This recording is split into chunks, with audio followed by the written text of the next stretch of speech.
Hello everyone, मैं आ गया हूँ बिल्कुल हुई नए वीडियो के साथ। आज हम जिस मूवी की बात करने वाले हैं, एक रोमांटिक एक्शन थ्रिलर फिल्म जो मुंबई के अंडरवर्ल्ड से जुड़ी हुई एक कहानी पर आधारित है, जिसका नाम है ओ रोमियो। शाहिद कपूर अपने किरदार में एक खूंखार और व्यक्तित्व का रोल निभा रहे हैं, जिस पर गहरा प्रभाव संघर्ष और बदला उतर आता। फिल्म में प्यार, विश्वासघात, आक्रोश और हिंसा को मिलाकर एक डार्क और ग्रीन कठोर दुनिया दिखाई गई है। वहीं कहानी एक ऐसे रोमियो पर आधारित है जो अपनी प्रेमिका के साथ रिश्ते और अपने अंदर की लड़ाई से जूझता है, और उसके रास्ते में उसे गैंगस्टर और ड्रामा मोड मिलते हैं। फिल्म में सिर्फ रोमांस नहीं है, यह कहानी लव, बदले की आग, क्राइम और इर्द गिर्द घूमती है। विशाल भारद्वाज की फिल्म गंभीर और देसी कलाकारों के गहरे किरदारों पर आधारित होती है, और यही अंदाज ओ रोमियो में भी दिखता है। फिल्म की पटकथा एक प्रसिद्ध किताब माफिया क्वींस ऑफ मुंबई से प्रेरित बताया जा रहा है।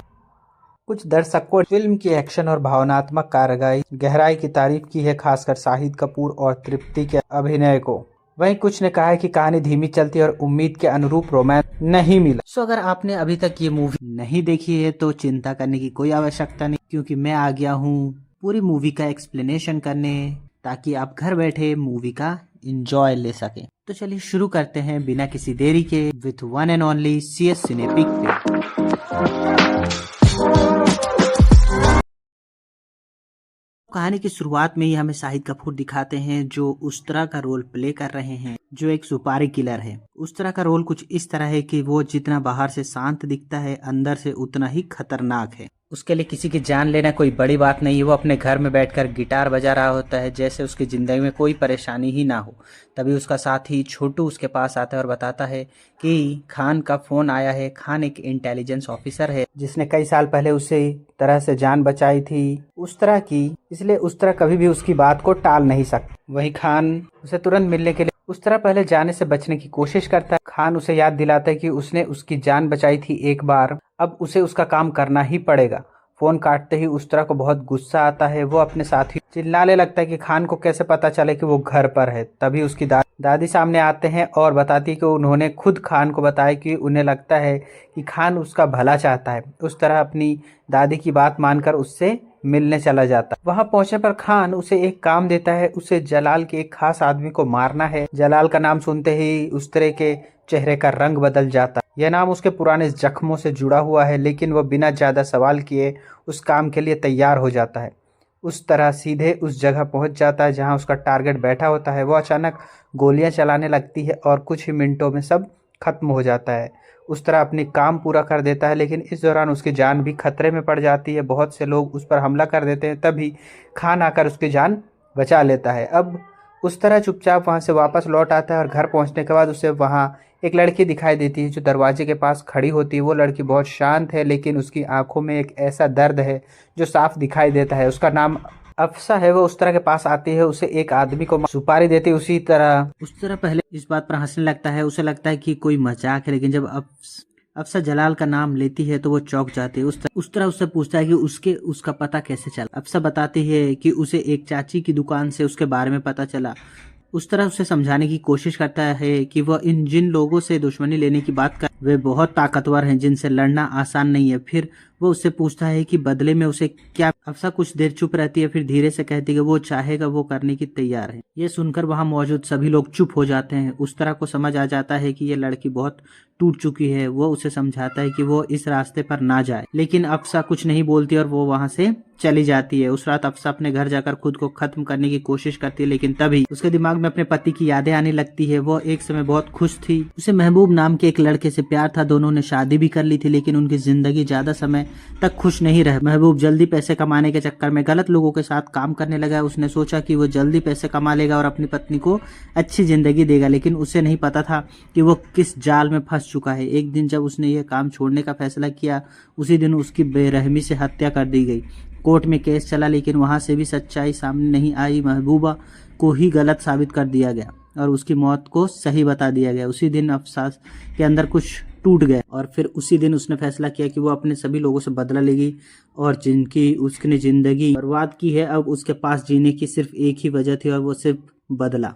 लेकिन सवाल बस ये था कि क्या वो अकेले इतना बड़ा बदला ले पाएगी, और क्या इस तरह उसकी मदद करेगा या फिर ये रास्ता दोनों की जिंदगी खत्म कर देगा। यहीं से कहानी की शुरुआत होती है। अफसा के जाने के बाद भी उस तरह के दिमाग में उसकी बातें घूमती रहती है। वो ऊपर से कितना भी कठोर क्यों ना हो, अंदर से वो समझ चुका है कि उस लड़की के अंदर कितना दर्द छुपा। वो कई बार अपने आप से पूछ, आखिर कोई लड़की इतनी बड़ी दुश्मनी क्यों लेगी जब तक कि उसके साथ कुछ बहुत बुरा ना हुआ हो। अगले दिन सुबह जब उस तरह अपने घर की छत पर टहल रहा होता है, उसकी नजर नीचे सड़क पर पड़ती है। वो देखता है कि अफसा वहीं बैठी हुई उसके घर की तरफ देख रही है, जैसे उसे कहीं और जाना ही नहीं है। छोटू उसे बताता है कि वो सुबह से वहीं बैठी और कुछ भी खा पी नहीं रही। उस तरह पहले तो उसे नजरअंदाज करने को कहता है और बोलता है कि थक कर खुद ही चली जाएगी, लेकिन शाम तक जब वो वहीं बैठी रहती है तो उसे समझ आ जाता है कि यह लड़की इतनी आसानी से हार मानने वाली नहीं है। इसी बीच उस तरह को कहीं जाना होता है और कुछ लोगों से मिलना होता है। वहाँ डांस और पार्टी चल रही होती है, लेकिन उसका मन कहीं और लगा होता है। बार बार उसके दिमाग में वही लड़की घूम रही होती है जो उसके घर के बाहर बैठी है। जब वो रात को वापस लौटता है तो देखता है कि अफसा अभी भी वहीं बैठी हुई है। अब वो छोटू से कहता है कि उसे अंदर ले आओ। अफसा अंदर आती है। उसके चेहरे पर थकान साफ दिख रही होती है, लेकिन उसकी आंखों में अभी भी वही जिद होती है। उस तरह उसे कहता है कि जिसका नाम तुमने लिया था वो फिर से बताओ। अफसा कहती है कि वो जलाल को मारना चाहती है। ये सुनकर वहाँ बैठे सभी लोग हंसने लगते हैं। उन्हें लगता है कि ये लड़की पागल हो गई है जो इतने बड़े लोगों से दुश्मनी लेने की बात कर रही है। उस तरह उसे गंभीरता से समझाते हैं कि जलाल कोई आम आदमी नहीं है। अगर उसे पता चल गया कि तुम उसके खिलाफ कुछ कर रही हो तो वो तुम्हें जिंदा नहीं छोड़ेगा। अफसा बिना डरे कहती है कि उसे मरने से डर नहीं लगता। उस तरह उससे पूछता है कि क्या उसने कभी बंदूक चलाई है। वो धीरे से सिर हिलाकर कहती है कि नहीं। तब उस तरह कहता है कि किसी की जान लेना इतना आसान नहीं होता। ये सिर्फ गुस्से से नहीं होता, इसके लिए हिम्मत चाहिए, दिल चाहिए और सब कुछ खो देने की तैयारी चाहिए। अफसा उसकी टेबल पर रखी बंदूक की देखती है और पूछती है कि क्या वह उसे चलाना सिखाएगा। उस तरह थोड़ी देर तक उसे देख, बदले में उसे क्या मिलेगा। अफसा कुछ देर चुप रहती, उसकी आंखों से आंसू आ जाते। वो टूटे हुए शब्दों में कहती कि वो जो चाहेगा वह करने को तैयार है। उस तरह को पहली बार महसूस होता है कि यह लड़की कितनी मजबूत है। उसे रोकता है और कहता है कि वो गलत रास्ते पर जा रही है। उसे वापस घर जाने को कहता है। वो कहता है कि अभी भी समय है। अफसा चुपचाप वहां से चली जाती है, लेकिन अब उस तरह के अंदर अब कुछ बदल चुका है। उसे पहली बार लगता है कि शायद यह लड़की सच में बहुत बड़ा दर्द झेल चुकी है। कुछ दिन बाद अब फिर से वहां आती है। इस बार उस तरह से उसे बाहर नहीं बैठने देता, वो उसे अंदर बुला लेता है। धीरे धीरे वो उसके घर में रहने लग। शुरुआत में सभी लोग उसे अजीब नजरों से देखते थे, लेकिन उस तरह उसे रहने देता। वह उसे बंदूक पकड़ना सिखाता, निशाना लगाना सिखाता और यह भी सिखाता है कि डर को कैसे काबू में रखा जाता है। अफसा हर दिन थोड़ी थोड़ी मजबूत होने लगती है, लेकिन उसके अंदर का दर्द अभी भी वैसा ही रहा। एक दिन उस तरह उसके पति के बारे में पूछता है। अफसा पहली बार खुलकर रो पड़ती है और अपने पति महबूब के साथ जो जो हुआ वो सब बताती है कि कैसे जलाल और उसके लोगों ने उसे मार डाला। अफसा की आवाज कांपने लगती है। वो बताती है कि वे आज भी खुले घूम रहे हैं। उस तरह चुपचाप उसकी बातें सुनता रहता है। उसे पहली बार लगता है कि इस लड़की का गुस्सा सही है। अब यह सिर्फ एक सुपारी नहीं रही, यह एक इंसाफ की लड़ाई बन चुकी है। दिन बीतते जाते और अब सब धीरे धीरे घर के माहौल का हिस्सा बन जाती है। वो खाना बनाने में मदद करती है, लोगों से बात करती है और वो कभी कभी गाना भी गुनगुनाती है। उसकी आवाज़ इतनी मधुर होती है कि वो उस तरह भी चुपचाप सुनता रहता है। वो उससे पूछता है कि उसे गाना कहाँ सीखा। अफसा बताती है कि उसके पिता ने सिखाया। उस तरह पहली बार मुस्कुराता हुआ उसे अपने बारे में भी बताता है कि वो कहता है कि जब वो छोटा था तो उसके पिता को किसी ने उसके सामने मार दिया था। उसी दिन से उसने ठान लिया था कि वो कमज़ोर नहीं बनेगा। उस दिन के बाद उसकी ज़िंदगी बदल गई। उसने पहली बार किसी की जान ली और वो फिर उसी रास्ते पर चलता गया। यहीं से उसका नाम उस तरह पड़ गया। अफसा उसकी बात ध्यान से सुनती है। दोनों के बीच एक अजीब सा रिश्ता बनने लगता है, ना दोस्ती ना प्यार, लेकिन एक ऐसा जुड़ाव जो दोनों को समझ में आता है। लेकिन कहानी यही नहीं रुकती, क्योंकि जिन लोगों ने अफसा बदला लेने चाहती थी अब हरकत में आने वाले थे, और आने वाले दिनों में जो होने वाला था वह इन दोनों की ज़िंदगी हमेशा के लिए बदलने वाली थी। समय धीरे धीरे बीत रहा होता है और अब अफसा पहले से कहीं ज़्यादा मजबूत दिखने लगती है। उस तरह उसे हर दिन नई नई चीज़ें सिखाता, लेकिन सबसे ज़्यादा वो उसे अपने डर पर काबू करना सिखा रहा होता है, क्योंकि उसे पता है कि अगर दिन डर गया तो हाथ कभी ट्रिगर नहीं दबा पाएगा। अब अफसा पहले जैसी डरी हुई लड़की नहीं रही। इसलिए एक दिन मौका देखकर अफसा अकेले ही अपने टारगेट को मारने निकल जाती है। उसे पता होता है कि इंस्पेक्टर पाथरे एक खास जगह पर आने वाला है। वो चुपचाप वहां बैठकर उसका इंतजार करने लगती है। उसके हाथ उस तरह की बंदूक होती है और दिल बहुत तेज धड़क रहा होता है। जैसे इंस्पेक्टर वहां पहुंचता है, अफसा उसके पास पहुंचने लगती है। वो बंदूक निकालकर उसे मारना चाहती है, लेकिन समय उसकी टक्कर एक वेटर से हो जाती है और चाय गिर जाती है। इतने में इंस्पेक्टर वहां से निकल जाता है और उसका पहला मौका हाथ से चला जाता है। अफसा परेशान हो जाती है। उसे लगता है कि शायद वो यह सब नहीं कर पाएगी, लेकिन तभी वो देखती है कि एक आदमी टॉयलेट की तरफ जा रहा है। ये वही आदमी था जिसने कोर्ट में उसके पति को अपराधी साबित किया था। अफसा उसके पीछे चली जाती है वो बंदूक निकाल कर, लेकिन वो आदमी चालाक होता है। वो अफसा को बताता है और बातों में उलझा कर उस पर हमला कर देता। फिर वो उस तरह उसे मारने ही वाला होता है, तभी पीछे से उस तरह आ जाता है। उस तरह एक ही पल में उसे खत्म कर देता है और अफसा की जान बच जाती है। अफसा कांप रही होती है। ये पहली बार था जब वो इतने करीब से मौत के सामने खड़ी थी। उस तरह उसे डांटता नहीं बल्कि शांत होकर कहता है कि किसी की जान लेना इतना आसान नहीं होता। सिर्फ गुस्से से कुछ नहीं होता, इसके लिए दिल को पत्थर बनाना पड़ता है। वह उसे अपने साथ वापस घर ले आता है। अब मामला और बड़ा हो चुका होता है। एक बड़ा वकील मारा जा चुका था और शहर में हलचल मचने लगी थी। खान को भी इस बात की खबर मिलती है। वो उस तरह को फ़ोन करके कहता है कि अब सब संभल कर करना होगा, क्योंकि अब सबकी नज़र उस पर है। उस तरह को भी एहसास हो जाता है कि अब पीछे हटने का रास्ता नहीं है। इसी बीच अफसा घायल हो जाती है। उस तरह उसे अपने घर पर ही रहने देता है ताकि वो ठीक हो सके। घर के बाकी लोग भी अब उसे अपनाने लगते हैं। छोटू उसे अपनी बहन जैसा मानने लगता है। दिन बीतते जाते हैं और अफसा धीरे धीरे ठीक होने लगती है। वो अब घर के माहौल में घुलने लगती है। अफसा उस तरह के साथ कैरम खेलती है और फिर जीत भी जाती है, जिसे देखकर सब हैरान भी हो जाते हैं और बहुत खुश भी हो जाते हैं। उस तरह भी उसके साथ समय बिताने में लगा होता है। उसे खुद समझ नहीं आता कि उसके अंदर क्या बदल रहा है। वो एक ऐसा आदमी था जिसे किसी से कोई फर्क नहीं पड़ता था, लेकिन अब अगर अफसा थोड़ी देर भी नजर ना आए तो उसे बेचैनी होने लगती थी। एक रात जब सब सो रहे थे तब उस तरह कुछ लड़कियों को घर लेकर आता है। यह उसकी पुरानी ज़िंदगी का हिस्सा था, लेकिन उस रात जब अफसा उन आवाज़ों को सुनती है तो वह सो नहीं पाती। वो बाहर आकर बैठ जाती है और धीरे धीरे गाना गुनगुनाने लगती है।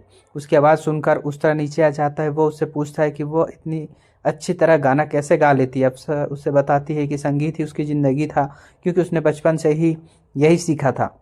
उस तरह उसकी बातों को चुपचाप सुनता है। अब दोनों के बीच एक गहरा जुड़ाव बन चुका होता है। दोनों एक दूसरे के दर्द को समझने लगते हैं। लेकिन इसी बीच उस तरह को खान का फ़ोन आता है। वो खान उसे बताते हैं कि जल्दी ही एक बड़ा ड्रग्स का सौदा होने वाला है और उसे वहाँ जाना होगा। उस तरह तैयार हो जाता है। छोटू मजाक में कहता है कि काम खत्म करके सब लोग कहीं बाहर घूमने चलेंगे। उस तरह अफसा से भी पूछता है कि वो क्या वो उनके साथ जाना चाहती है। अफसा कुछ देर सोचती है, फिर धीरे से कहती है कि नहीं। वो कहती है कि वो अब यहाँ से वापस जाना चाहती है। उसका हैरान हो जाता है। वो उससे पूछता है कि अचानक क्या हुआ। अफसा कहती है कि उसे लगता है कि वो इस रास्ते के लिए नहीं बनी है। वो किसी की जान नहीं ले सकती है। उस तरह उससे समझाता है कि अगर वो अपनी लिमिट पार नहीं करेगी तो वो कभी बदला नहीं ले पाएगी। वो उसे उसके पति की आखिरी रात के बारे में बताता है कि कैसे उसे धोखे से मारा गया था। ये सुनकर अफसा के अंदर फिर से वही आग जल उठती है और फिर इस बार वो फैसला कर लेती है कि अब वो पीछे नहीं हटेगी। वो उस तरह के साथ जाने के लिए तैयार हो जाती है, लेकिन उसे नहीं पता था कि आगे जो होने वाला है वो सिर्फ बदले की लड़ाई नहीं बल्कि उनकी ज़िंदगी की सबसे खतरनाक शुरुआत होगी। अब कहानी यहाँ से और ज़्यादा खतरनाक मोड़ लेने वाली है। उस तरह और उसके साथी एक बड़े मिशन के लिए निकलते हैं जहाँ उन्हें जलाल के लोगों के खिलाफ काम करना होता है। रास्ते में सब कुछ सामान्य लगता है, लेकिन खतरा हर पल उनके आसपास घूम रहा होता है।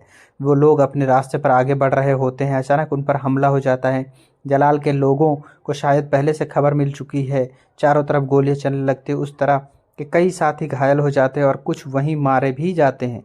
अफसा पहली बार इतनी बड़ी फायरिंग देख रही होती है। उसका दिल बहुत तेज धड़क रहा होता है, लेकिन वो खुद को संभालने की कोशिश करती है। उस तरह उसे छुपने को कहता है और खुद सामने से लड़ता है। इसी बीच कुछ लोग उस तरह को पकड़ लेते हैं, उसे बांध दिया जाता है और फिर जलाल तक खबर पहुंच जाती है कि उनका दुश्मन आखिरकार उनके हाथ लग गया है।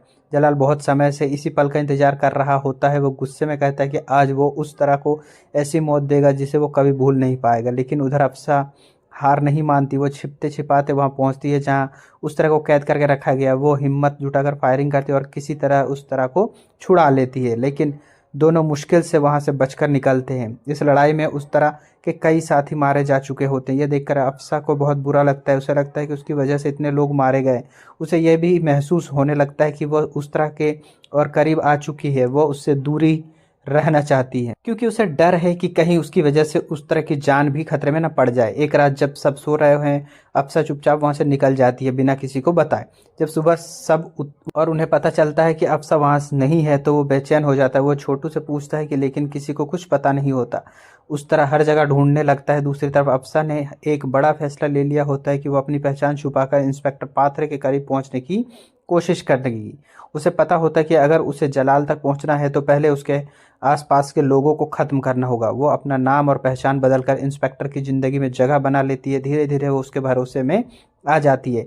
इधर उस तरह उसे ढूंढते ढूंढते चाची की दुकान तक पहुंचता है, लेकिन वहां भी अफसा नहीं मिलती। वो खान से भी कहता है कि उसे ढूंढने की मदद करे। अफसा के बिना उस तरह पूरी तरह बदल जाता है। वो पहले जैसे नहीं रहता। वो गुस्से में आकर जलाल के ठिकानों पर हमला करने लगता है, उसके ड्रग्स के अड्डों में आग लगा देता है। खान इस बात पर उससे बहुत नाराज होता है और कहता है कि वो बिना सोचे समझे काम कर रहा है, लेकिन उस तरह को अब किसी की परवाह नहीं होती। वो सिर्फ अफसा को ढूंढना चाहता है। इसी बीच उसे एक दिन अचानक अफसा की झलक मिलती है। वो देखता है कि अफसा अब इंस्पेक्टर पाथरे के साथ है। उसने उससे शादी कर ली है, अपनी पहचान छुपा रखी है। यह देखकर उस तरह से टूट जाता है। उसे लगता है कि अफसा ने उसे धोखा दिया, लेकिन असल में अफसा ये सब सिर्फ अपने बदले के लिए कर रही होती है। वो जलाल तक पहुंचने के लिए इंस्पेक्टर के करीब आई होती है। एक दिन मौका देखकर अफसा शंकर नाम के उस आदमी को मार देती है जो उसके पति की मौत में शामिल था। उस तरह दूर से ये सब देख लेता है और उसे समझ आता है कि अफसा अभी भी अपने मकसद के लिए लड़ रही है। वो चाची से पूछता है कि उसे पता चलता है कि खान और अफसा दोनों मिलकर जलाल तक पहुंचने की कोशिश कर रहे हैं। उस तरह की गुस्से भी आता है और कुछ दुख भी होता है कि उसे इस प्लान में शामिल नहीं किया। वह अफसा से मिलने जाता है, उसे पूछता है कि वो उसे छोड़कर क्यों चली गई। अफसा कहती है कि वो नहीं चाहती थी कि किसी वजह से उस तरह की जान खतरे में पड़े। वो अकेले ही अपना बदला लेना चाहती है। उस तरह उसे कहता है कि वो अब भी उसके साथ ही है और उसके सारे दुश्मनों को ख़त्म करेगा। उसकी आंखों में पहली बार सिर्फ साफ दिखता है कि वो अफसा से प्यार करने लगा है, लेकिन अफसा खुद को रोकती है। वो जानती है कि उसका रास्ता खून से भरा हुआ है और इस रास्ते का कोई अंत नहीं होता। लेकिन अब कहानी अपने सबसे खतरनाक मोड़ पर पहुंच चुकी थी, क्योंकि अब सिर्फ एक इंसान बचा था और वो था जलाल, और उसके टकराना आसान नहीं था। अफसा अपना एक टारगेट खत्म कर चुकी थी और धीरे धीरे जलाल के करीब पहुंच रही होती है। दूसरी तरफ उस तरह भी सब कुछ जान चुका होता है कि अफसा ने उसे धोखा नहीं दिया था, बल्कि वह खुद को उससे दूर रखकर उसे बचाने की कोशिश कर रही थी। इसी बीच खान अफसा से मिलने के लिए उसे एक ट्रेन में बुलाता है। उसे कुछ ज़रूरी जानकारी देनी होती है, लेकिन इस मीटिंग की खबर किसी तरह इंस्पेक्टर पात्रे तक पहुंच जाती है। इंस्पेक्टर को पहले से शक हो चुका होता है कि अफसा कुछ छुपा रही है। वो अपने लोगों के साथ उस ट्रेन को रोकने की तैयारी करता है। उधर उस तरह को भी इस बात का पता चल जाता है कि वो खतरा। वो तुरंत वहां पहुंच जाता है। ट्रेन के अंदर खान और उस तरह की मुलाकात होती है। दोनों के बीच बहस शुरू हो जाती है। खान उसे डांटता है कि वो बिना सोचे समझे काम कर रहा है और सब कुछ खराब कर देगा। उसी समय ट्रेन अगले स्टेशन पर रुकती है और इंस्पेक्टर अपने लोगों के साथ अंदर घुसता है। अचानक चारों तरफ गोलियां चलने लगती है। अफसा को पहले ही नीचे उतार दिया जाता है ताकि वो सुरक्षित रहे। ट्रेन के अंदर खान, उस्तरा और इंस्पेक्टर के बीच भयानक फायरिंग होती है। इस फायरिंग में खान घायल हो जाता है। इंस्पेक्टर उस्तरा के गले में गोली मार देता है और वह ट्रेन से गिरकर नीचे पानी में गिर जाता है। सबको लगता है कि उस्तरा मर गया। अब अफसा को यह खबर मिलती है तो वो पूरी तरह टूट जाती है। वो जोर जोर से रोने लगती है। उसे लगता है कि उसकी वजह से एक और इंसान की जान चली गई, लेकिन वो हार नहीं मानती। वो फैसला कर लेती है कि अब वो किसी भी हालत में जलाल को ख़त्म करके ही दम लेगी। इंस्पेक्टर उसे अपने साथ ले जाता है और कहता है कि उसे एक खास इवेंट में जाना है जहां जलाल भी आने वाला है। उधर जलाल को भी अब सब कुछ पता चल चुका होता है। उसे पता चल जाता है कि अफसा उसी के खिलाफ साजिश कर रही थी। इवेंट में जब सब लोग मौजूद होते हैं, अफसा मौका देखकर जलाल को मारने की कोशिश करती है, लेकिन इस बार वो पकड़ी जाती है। जलाल उसके सामने खड़ा होकर मुस्कुराता है। उसे पहले से सब पता होता है। इंस्पेक्टर भी वहाँ मौजूद होता है। वो जलाल से कहता है कि अफसा को मार दिया जाए, लेकिन जलाल उसे खुद मारने को कहता है। इंस्पेक्टर अफसा की तरफ देखता है, लेकिन वह उसे नहीं मार पाता। शायद कहीं ना कहीं उसके दिल में उसके लिए कुछ बदल चुका था। उसी पर अफसा मौका पाकर उस इंस्पेक्टर को मार देती है। जलाल गुस्से में आ जाता है और अफसा को कैद कर लेता है। वो कहता है कि अब वो उस तरह का इंतजार करेगा। उसे पूरा भरोसा होता है कि अगर उस तरह जिंदा है तो वह ज़रूर उसे बचाने आएगा, और अगर वो नहीं आया तो वह अफसा को मार देगा। लेकिन जलाल को नहीं पता था कि उस तरह अभी भी जिंदा है। सबको लगता है कि उस तरह मर चुका है। ट्रेन से गिरने के बाद उसका कोई पता नहीं चला, लेकिन सच कुछ और होता है। उस तरह बच जाता है। वो बुरी तरह घायल होता है। उसकी आवाज़ भी पहले जैसे नहीं रहती, लेकिन उसकी सांसें चल रही होती है। उसके अंदर अब सिर्फ एक ही चीज़ बची होती है और वो यह थी कि अफसा को बचाना। उसे जब यह पता चलता है कि अफसा को जलाल ने कैद कर लिया तो वो बिना समय बर्बाद के अकेले ही निकल पड़ता है। उसे पता होता है कि एक लड़ाई आसान नहीं होगी, लेकिन वो अब सबके पास खोने के लिए कुछ भी नहीं था, कुछ बचा भी नहीं होता है। उधर जलाल अपने महल जैसे घर में बैठा होता है। उसके चेहरे पर गुस्सा और दर्द दोनों ही होते हैं। वो अपनी पत्नी राबिया से बात करता है। राबिया दीवार पर एक नीला चांद बना रही होती है। वो बार बार अपने बच्चों को जिक्र करती है। जलाल ये सब सुनकर परेशान हो जाता है। उसके अंदर भी बहुत दर्द छुपा होता है। वो उन दोनों को याद करता है जब उसका परिवार उसके साथ था, लेकिन फिर उसे याद आता है कि उसके भाई की मौत हुई थी और वो मानता है कि उसका जिम्मेदार उस तरह ही है। उसे नहीं पता होता कि सच्चाई कुछ और है। उधर उस तरह धीरे धीरे जलाल के घर पहुंच जाता है। रास्ते में जो भी उसके सामने आता है वो उसे खत्म करता जाता। उसकी हालत बहुत ख़राब होती है, लेकिन वह रुकता नहीं। आखिरकार वो उस कमरे तक पहुंच जाता है जहां अफसा कैद होती है, लेकिन वहां उसकी मुलाकात पहले राबिया से होती है। राबिया उसे पहचान लेती है क्योंकि कुछ साल पहले जलाल के भाई को राबिया ने ही मारा था, ना कि उस तरह ने। उसने राबिया को बचाने के लिए उसका खून का इल्ज़ाम खुद पर ले लिया था, इसलिए अब राबिया अपना फ़र्ज निभाती है और उसे चुपचाप उस कमरे की चाबी दे देती है जहां अफसा कैद होती है। उस तरह चुपचाप दरवाज़ा खोलता है। अफसा उसे देखकर हैरान रह जाती है। उसे लगता है कि वो सपना देख रही है। वो रोने लगती है। वो उसे धीरे से कहता है कि उसे ये यहाँ से लेकर जाएगा। दोनों वहाँ से निकलने लगते हैं, लेकिन अब तक जलाल को खबर मिल चुकी होती है कि जलाल अपने लोगों को लेकर बाहर आ जाता है। वो गुस्से में पागल हो चुका है। जब उसे पता चलता है कि उसकी बीवी ने ही उस तरह की मदद की तो वो अपना आपा खो देता है। वो राबिया को उसके सामने मार देता है। ये देखकर अफसा कांप जाती है। अब जलाल पूरी तरह टूट चुका होता है। वो मैदान में खड़ा हो जाता है जहाँ पहले वेल से लड़ाई होती थी। उसके लिए यह उसकी ज़िंदगी की आखिरी लड़ाई थी। उस तरह उसके सामने पहुंचता है। दोनों आमने सामने खड़े होते हैं। कुछ देर तक दोनों सिर्फ एक दूसरे को देखते रहते हैं। जलाल गुस्से में कहता है कि उसने उसके भाई और बच्चे को मारा, उस तरह उसे बचा सकता था, लेकिन उसने कुछ नहीं किया। असली सच्चाई कुछ और थी, लेकिन अब वो सब मायने नहीं रखते क्योंकि अब ये लड़ाई खत्म होने वाली थी। दोनों के बीच भयानक लड़ाई शुरू हो जाती है। जलाल बहुत ताकतवर होता है। वो उससे उस तरह को बुरी तरह घायल कर देता है। उस तरह ज़मीन पर गिर जाता है। अफसा चिल्लाने लगती है। कुछ पल के लिए लगता है कि सब खत्म हो गया, लेकिन फिर उस तरह धीरे धीरे उठता है। उसकी आंखों में अब डर नहीं, सिर्फ गुस्सा होता है। वो एक बार फिर जलाल पर हमला करता है। इस बार वो पूरी ताकत से लड़ता है। आखिरकार जलाल कमज़ोर पड़ने लगता है। उस तरह उसे पकड़कर घुटनों के बल गिरा देता है, लेकिन उसे मारता नहीं। वो तलवार उठाकर अफसा की तरफ बढ़ता है और कहता है कि यह बदला उसका है। अफसा कांपते हुए आगे बढ़ती है। उसकी आंखों के सामने उसके पति की यादें घूमती, लेकिन उसकी आंखें, जिंदगी, उसका प्यार, उसकी मौत। वो पूरी ताकत से तलवार जलाल के सीने में घोंप देती है और जलाल यूं ही मर जाता है और उसी पल उसकी कहानी खत्म हो जाती है। अफसा की आंखों से आंसू बहने लगते हैं। उसका बदला पूरा हो चुका होता है। अब उसके अंदर की आग शांत हो चुकी होती है। कुछ समय बाद सब कुछ बदल जाता है। अफसा अपने पति के नाम से एक संगीत स्कूल खोलती है। वह बच्चों को गाना सिखाती है। वो पहली बार अपनी जिंदगी में शांति महसूस कर रही होती है। उस तरह भी वहां आता है। अब वो पहले जैसा नहीं रहा। उसकी आवाज़ बदल चुकी होती है। वो अब लोगों की जान लेने वाला कातिल नहीं, बल्कि एक ऐसा इंसान बनना चाहता है जो कुछ अच्छा सीखे। वह संगीत सीखने लगता है। धीरे धीरे उसकी ज़िंदगी बदलने लगती है, लेकिन कहानी यहाँ पूरी तरह ख़त्म नहीं होती। वो खान से मिलने अस्पताल जाता है। खान अभी भी जिंदा है। उस तरह उसे बताते हैं कि उसका काम पूरा हो गया, जलाल मर चुका है। यह सुनकर खान मुस्कुराता है, लेकिन फिर कहता है कि काम अभी ख़त्म नहीं हुआ। दुनिया में ऐसे कई जलाल हैं, उन सबको ख़त्म करने का काम अभी बाकी है। वो उसे फिर याद दिलाता है कि उसने उसकी जान बचाई थी, इसलिए जब भी वो कहेगा तो उस तरह को उसका काम करना होगा। ये सुनकर उस तरह हंसने लगता है जैसे वो समझ चुका है कि उसकी ज़िंदगी शायद हमेशा इसी रास्ते पर चलती रहेगी, लेकिन इस बार उसके पास जीने की वजह थी और वो है अफसा। और मूवी यहीं ख़त्म हो जाती है। तो आपको कैसी लगी ये पूरी ओ रोमियो की स्टोरी, और आपको सबसे पावरफुल मोमेंट आपको क्या लगा, कमेंट सेक्शन में ज़रूर बताएं। तो मिलते हैं इसी तरह के धमाकेदार नेक्स्ट वीडियो में। तब तक के लिए बाय बाय।